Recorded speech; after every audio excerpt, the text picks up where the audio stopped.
घर में 16 साल का एक छोटा देवर था जो सबका लाडला हुआ करता था। उसे मुझसे बहुत लगाव था और वो मुझसे बहुत मजाक किया करता था। मैं भी उसे बच्चा समझकर गले से लगा ली हुई थी। एक दिन मेरे पति किसी काम से दूसरे शहर गए हुए थे, जहां से उन्हें शाम तक वापस आना था, लेकिन रास्ते में तेज बारिश होने के कारण वो वापस ना आ सके। उन्होंने मुझे फोन कर अपने भाई अंकुश को मेरे कमरे में ही सोने को कहा। फिर जैसे ही हम सोने के लिए बिस्तर पर लेटे तो अचानक ही उसने कुछ ऐसा किया जिससे मेरे होश फाख्ता हो गए। मेरा नाम संध्या है। मेरी शादी को आज दूसरा ही दिन था। हम सब एक कमरे में बैठे बातें कर रही थी। मेरा देवर अंकुश भी मेरे सास के पास ही बैठा था और मुझे छुप छुप कर देख रहा था। वो मेरे सामने बहुत शर्मा रहा था। खैर कुछ देर बाद मेरे पति अशोक भी कमरे में आ गए। उनके आते ही सब धीरे धीरे उठकर चले गए, क्योंकि टाइम भी काफी हो चुका था। थोड़ी सी बातें करके हम दोनों भी सो गए। मेरे पति बहुत अच्छे इंसान थे। वो मेरा बहुत ख्याल रखते थे और मेरी ससुराल में भी अभी तक सब अच्छा ही चल रहा था। धीरे धीरे वक्त बीतता गया। अब शादी को 2-3 महीने हो गए थे। अब तो सब लोग और भी ज्यादा प्यार करने लगे थे और मेरा देवर अंकुश भी मुझसे बहुत मजाक किया करता था। पूरा दिन मेरे पीछे पीछे ही रहता और बहुत बातें करता। मैं भी उसकी बातों पर हंसती रहती और घर का काम भी निपटा लेती। एक दिन वो अपने कमरे में बैठा टीवी देख रहा था, तो मैं जैसे ही उसके कमरे में गई तो उसने घबराकर एकदम टीवी बंद कर दिया। मुझे थोड़ा शक हुआ और मैंने उससे पूछा कि तुम ऐसा क्या देख रही थी जो मुझे देखकर टीवी ही बंद कर दिया। वो बोला कुछ नहीं, ऐसे ही बंद कर दिया।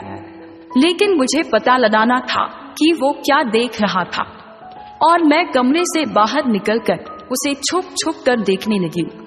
उसने सोचा कि भाभी चली गई और टीवी फिर से चला दिया।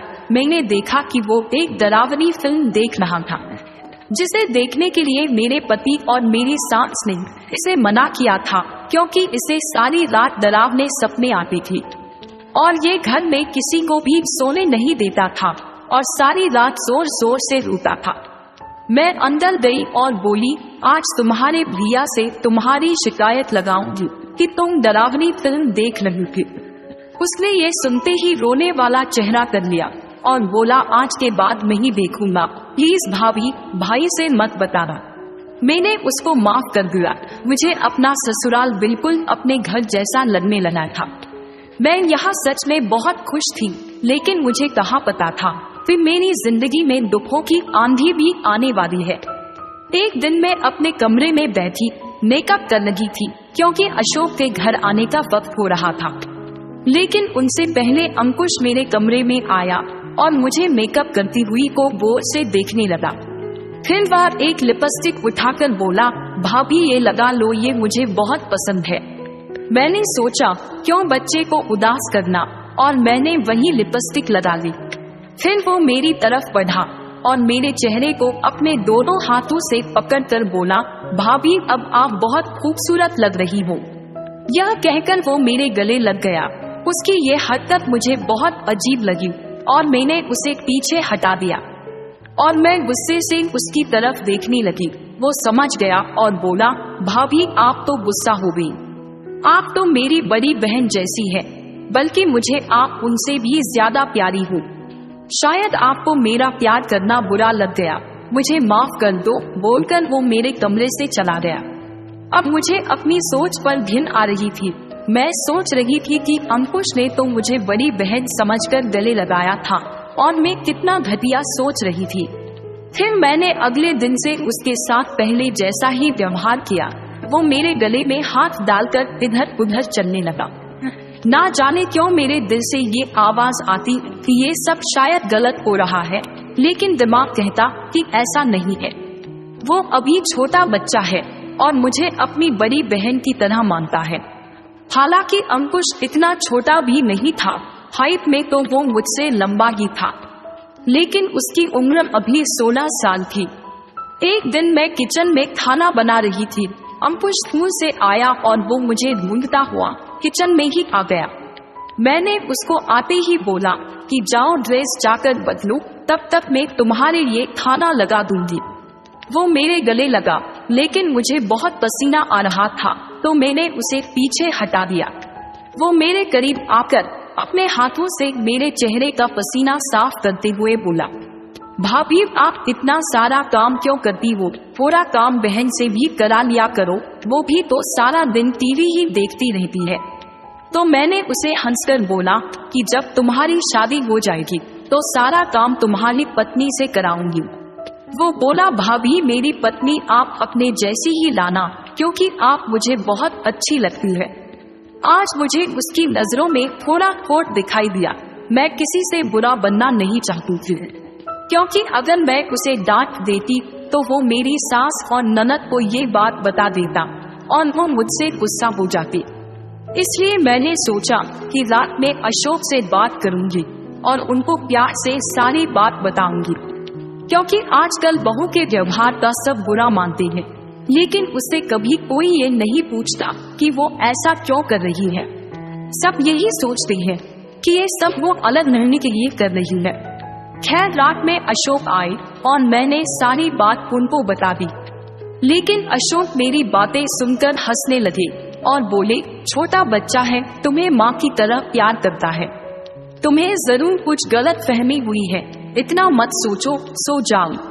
अगले दिन मैंने अंकुश के स्कूल जाने के बाद ये बात अपनी सास को भी बताई, लेकिन वो भी हंसने लगी और बोली, तुमने तो हमें भी अपना दीवाना बना लिया है।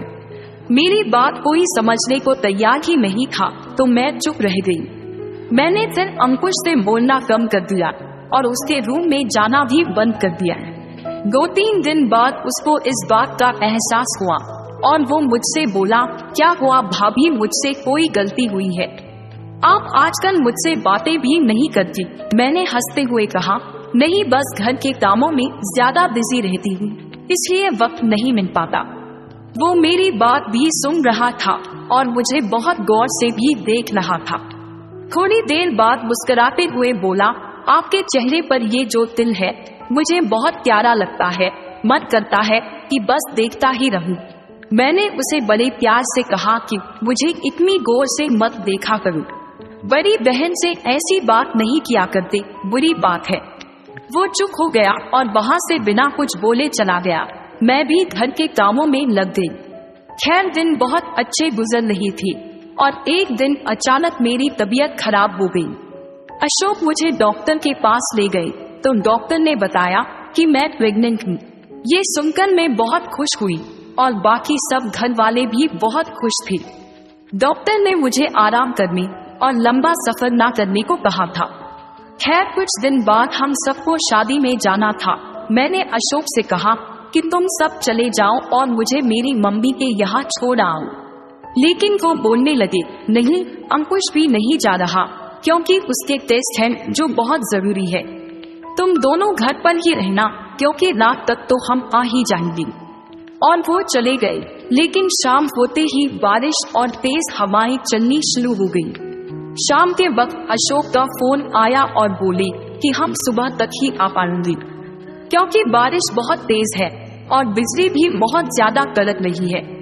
ऐसे में अंकुश को बहुत डर लगता है तो उसे अपने पास ही सुला लेना। मैंने इस बात के लिए अशोक को साफ मना कर दिया और बोली वो बड़ा हो चुका है, अभी भी डरता है, उसे कोई डर नहीं लगता, मैं उसे अपने रूम में नहीं सुलाने वाली। अशोक बोले, ये तुमने क्या बड़ा बड़ा लगा रखा है, मेरे साथ ज्यादा बहस मत करो, जैसा कहता हूँ कर लेना। ये बोलकर उन्होंने गुस्से में फोन रख दिया, लेकिन मैंने उनकी बात नहीं मानी और अपने कमरे की कुंडी लगाकर लेट गई। कुछ देर बाद बहुत जोर से बिजली कड़की, ऐसा लगा कि कहीं आसपास ही गिरी हो। लाइट भी चली गई और मेरे कमरे का दरवाजा किसी ने बहुत जोर से खटखटाया। मैं समझ गई थी कि अंकुश ही होगा और वो डर गया होगा। मैंने जैसे ही दरवाजा खोला तो अंकुश मुझसे लिपटकर बोला, भाभी मुझे बहुत डर लग रहा है। मैंने उसे शांत करने की कोशिश की, लेकिन उसने मुझे और जोर से पकड़ लिया। मैंने उसे कुछ देर गले लगाए रखा और बोलती रही कि कुछ नहीं हुआ, सब ठीक है। लेकिन वो आहिस्ता आहिस्ता अपनी उंगलियां मेरी कमर पर चलाने लगा। जब मैंने ये महसूस किया तो मैंने एक झटके से उसे दूर कर दिया। टिप्पणी में लाइट भी आ गई और बिजली भी कड़कना बंद हो रही। मैंने उससे कहा, जाओ अपने कमरे में जाकर सो जाओ, अब तूफान भी रुक गया है। उसने मेरी तरफ देखा और कहा, भाभी अभी मेरे अंदर का तूफान नहीं रुका, एक बार वो रुक जाए तो चला जाऊंगा। ये कहकर उसने दरवाजा बंद कर दिया। उसने अब मेरी तरफ बढ़ना शुरू कर दिया। उसकी आंखों में मुझे हवस साफ दिखाई दे रही थी। मैंने उससे कहा कि मैं तुम्हारी बड़ी बहन हूँ और तुम्हारी माँ के समान हूँ। माँ के समान हो मगर माँ तो नहीं हो। मैं आपको बहुत पसंद करता हूँ। उसकी ये बातें सुनकर मुझे वो कहीं से भी 16 साल का नहीं लग रहा था। मैं उसके सामने रोती रही, गिड़गिड़ाती रही, लेकिन उसने मेरी एक ना सुनी। फिर वो अपनी तमाम हवस उतार कर अपने कमरे में चला गया। मैं सारी रात रोती रही और अशोक के आने का इंतजार करने लगी। मेरा दिल कर रहा था कि चाकू से उसका सीना चीर दूं। सुबह होते ही अशोक आ गए। मैं अशोक के गले लगकर बहुत रोई और उन्हें रूम में ले जाकर सारी बात बताई।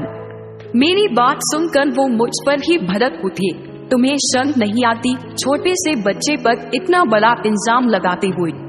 मैंने उन्हें बहुत समझाया, लेकिन अशोक ने मेरी एक ना मानी और मुझे मारने पर उतारू हो गई। मैंने अपना बैग लिया और अपने मायके चली गई और अपनी माँ को सारी बात बताई। मेरी माँ बोली, तुमने उसे शुरुआत में क्यों नहीं डांटा?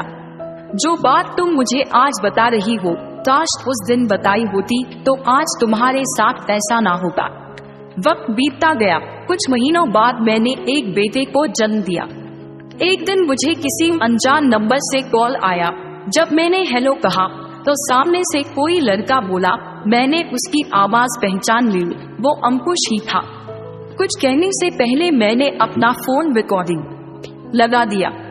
उसने कहा, भाभी प्लीज घर वापस आ जाओ, मैं दोबारा से ऐसी गलती नहीं करूँगा।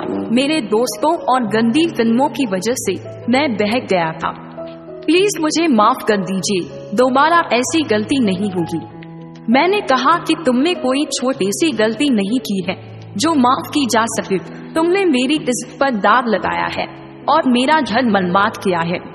तुम बिल्कुल भी माफी के काबिल नहीं हो। और मैंने इतना कहकर फोन रख दिया। मैंने फिर उसकी रिकॉर्डिंग अशोक को भेज दी और बोली कि देखो, जिसे तुम मासूम छोटा बच्चा समझते हो वो कितना बड़ा राक्षस है। अशोक ये रिकॉर्डिंग सुनकर दंग रह गया और पूरी सच्चाई जानकर अपने भाई को पुलिस के हवाले कर दिया। जब अंकुश जेल चला गया तो मेरी सास और अशोक मुझे लेने मेरे घर आए। अशोक ने हाथ जोड़कर और रोते हुए मुझसे माफी मांगी। मैंने भी इंसानियत के नाते उन्हें माफ कर दिया, क्योंकि मैं जानती हूँ कि कोई भी भाई अपने भाई बहन पर इल्जाम बर्दाश्त नहीं कर सकता जब तक कि वो हकीकत को ना जान ले। और हुआ भी यही था। जब अशोक को सच्चाई का पता लगा तो उन्होंने अपने भाई का साथ ना देकर उसे सजा दिलाना सही समझा और उसे पुलिस के हवाले कर दिया। उनके इंसाफ को देखकर मैं खुशी खुशी अपने ससुराल आ गई और मेरा घर भगवान की दया से गुजरने से बच गया। मेरी सभी माँ बाप से विनती है कि अपने बच्चों का ध्यान रखें, उन्हें बुरे लोगों की संगत से बचाएं, ताकि किसी लड़की को मेरी तरह ऐसे हालातों का सामना ना करना पड़े। तो दोस्तों, ये थी आज की कहानी। आपको कैसी लगी कमेंट करके जरूर बताना। अगर अच्छी लगी हो तो चैनल को सब्सक्राइब और वीडियो को लाइक जरूर करें। मिलते हैं अगली कहानी के साथ।